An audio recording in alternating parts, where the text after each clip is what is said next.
Hi guys! Today, ang lulutuin natin ay pork steak.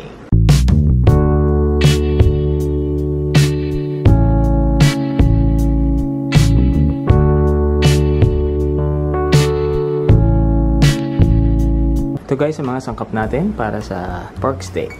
Pork chop, mga 6 pieces. Kalamansi, mga 12 to 15 pieces.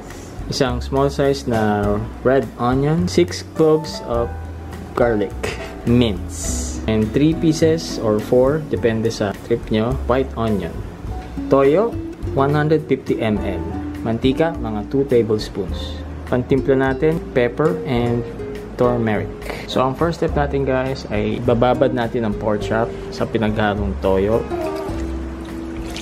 and yung kalamansi natin. So, huwag niyong kalimutan, tatanggalin natin yung buto. Tada! Pwede yung isama sa babad yung konting sibuyas, konting bawang. Tapos itong natira, ito yung gagamitin natin pang gisa. So babad natin siya ng mga 1 to 2 hours.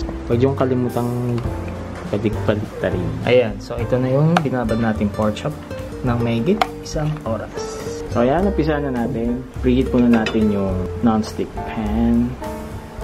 Sala tayo mag-gisa. So bago natin isalang ang pork, gisa muna tayong sibuyas and bawang. Ayan, so hintayin lang natin mag-brown yung bawang. Hulog na natin ang pork chop. Pork chop lang, huwag muna isama yung marinade.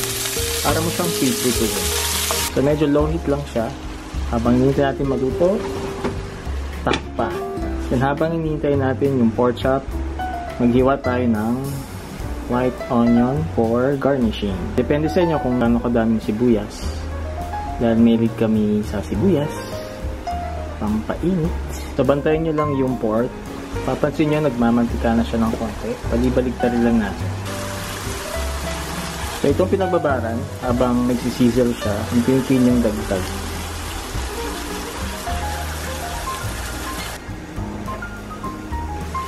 So, ganyan lang siya hanggang lumambot. Balibaligtarin nyo lang. A pinch of pepper.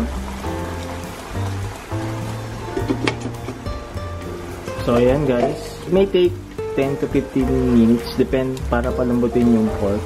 Depende sa kapal. So, kailangan nyo siyang tusok-tusukin kung malambot na. Huwag nyo lang kalimutang bali-balik na rin.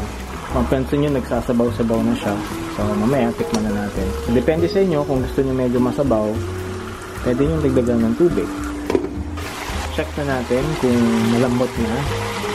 Pwede nyo tusok-tusukin. Add nyo lang add yung titirang pinagbabaran. This is optional, yung turmeric. Yan. Pwede meron, pwedeng wala. Request ni mama, gusto niya. Yan. Tak-tak lang. Konting-konti. So, ayan guys. Malambot na yung pork. Pwede na natin ihulog ang onion rings. Voila! There you go guys. Pwede na siya.